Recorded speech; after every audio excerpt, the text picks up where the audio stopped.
know, if you say mucho caliente and you don't speak Spanish, it sounds festive. But The Ronald McDonald House, what do you associate that with? Kids. And guess what? I found them. They're out here, actually. We've got Ella over here playing a wonderful tune. You get that, Drew?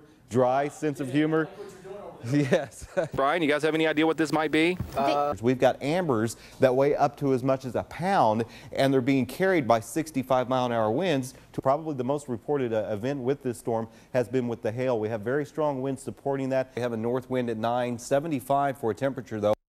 The good news is the relative humidity is very low right now, only 37%. One factor about that, though, dry air tends to lose its heat really quickly. So always go to our website, 4stateshomepage.com, to get the latest forecast. A lot of good mobile apps on there, too. Yeah, definitely so, and weather alerts and all kinds of stuff. That's right. And with the weather warming up, people are outside more. They're probably not close to the TV. Well, there's an alternative. Well, it's going to be a little bit cool as we head into the overnight period tonight. Light north winds still this evening, and temperatures are actually going to drop down into the upper 50s as we get towards midnight tonight.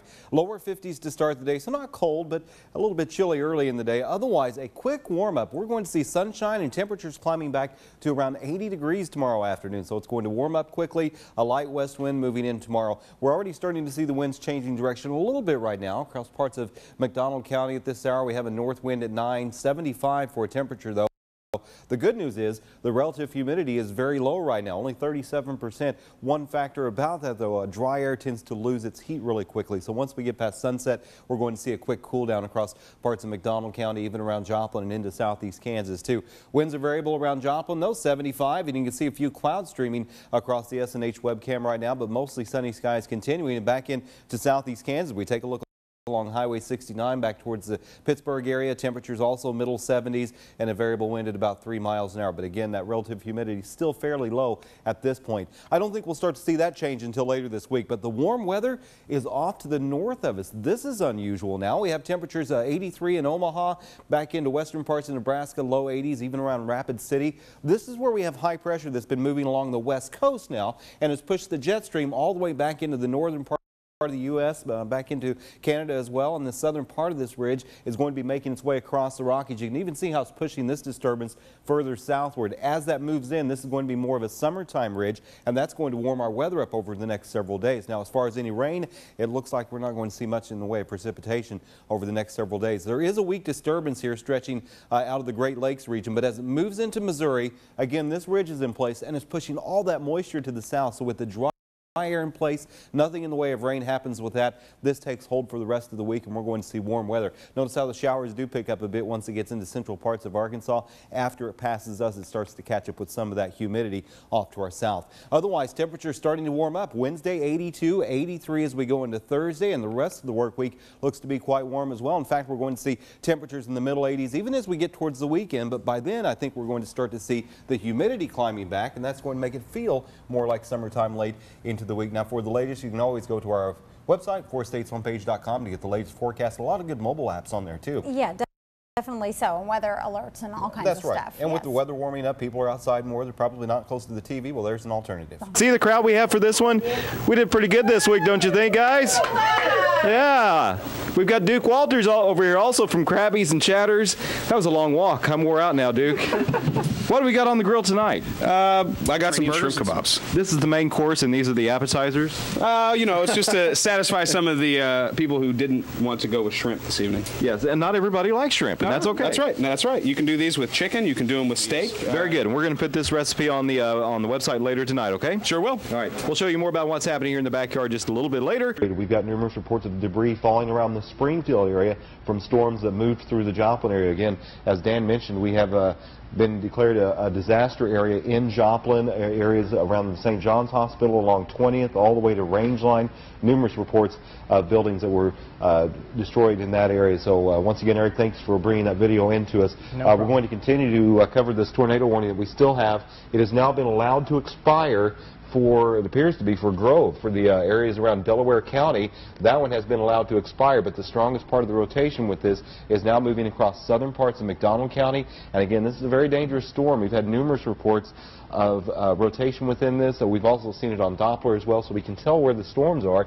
We actually have storm spotters who are telling us what they're seeing actually out there in the field. Once again, we do have The tornado warnings that are in effect for McDonald County now, that is until 8:30. So for about the next 15 minutes, if you happen to be in the path of this storm, take it very seriously. We have seen numerous areas with damage, even some reports of damage just north of Southwest City about 30 minutes ago. So some strong storms still pummeling across the county. So McDonald County tornado warning, get on the lowest floor of your home. A basement is preferred, but if you do not have that, at least get to an interior room and try to put as many walls between you and those 70-mile-an-hour winds that we are seeing. With Chief Meteorologist Ray Foreman.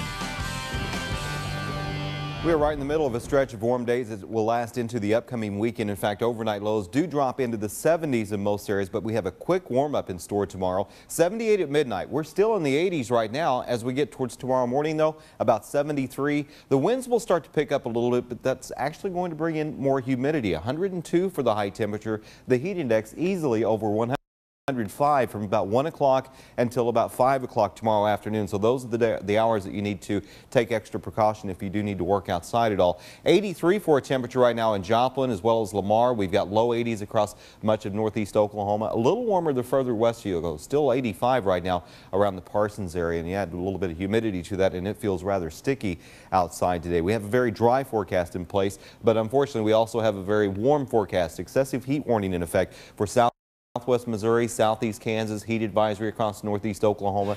Treat them both the same, though. The only cool spot we're going to have will be in the upper 90s, and that'll be across northwest Arkansas. Otherwise, if you have to be outdoors during those afternoon hours, that's when you need to seek some shade. Drink plenty of water tomorrow because it is going to be a very warm day once again. We have this huge ridge of high pressure in place across much of the forest states. In fact, it extends all the way out to the Rockies. You can see a few showers here, but they're taking a turn to the north, so that is not coming our way. Unfortunately for our neighbors out to the west around Colorado Springs, this is where we have some major wildfires going on. 29 wildfires across the west, but this one here is actually around Waldo Canyon, which is near Colorado Springs. We're talking right on the outskirts of town.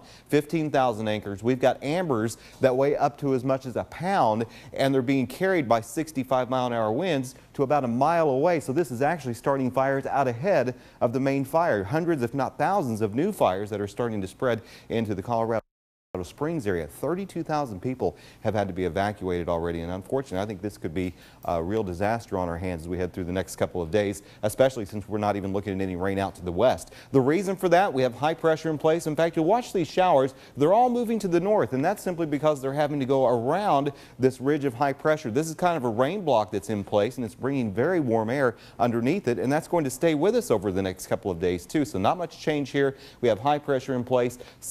Southerly winds tomorrow, another warm day. In fact, they're going to pick up quite a bit. Now, as we go into Friday, we will see relief moving across the northern part of the United States. It's getting closer. In fact, you'll see a few showers across northern Missouri, and this is where a cool front is. But unfortunately, I don't think it's going to make it much further south than I-70 over the next several days. So 101 Friday, 98 Saturday, and we stay in the 90s, although mid-90s as we get into Sunday and Monday of next week. So not much relief here, especially from the heat and humidity, putting that heat index to around the 105 to 110 mark tomorrow afternoon. Unbelievably warm. It's summertime in the forest states. You know, if you say mucho caliente and you don't speak Spanish, it sounds festive, but it's very hot. Well, I speak Spanish, yes. but we can still make it sound festive. It sounds festive, though. Weather guarantee for today, I predicted the high temperature to make it to 100, and we hit 100 right on the head. So if we zoom in on that, you can see the storm structure that we have, and we have some very strong updrafts associated with this. Probably the most reported event with this storm has been with the hail. We have very strong winds supporting that. It's keeping the hail suspended. That's why we've had hail on the order of close to baseball size earlier this evening. I think the intensity of that is starting to decrease, but you can see just north of Centralia is where we have the strongest part of this storm. And yes, it is moving into southeast Kansas.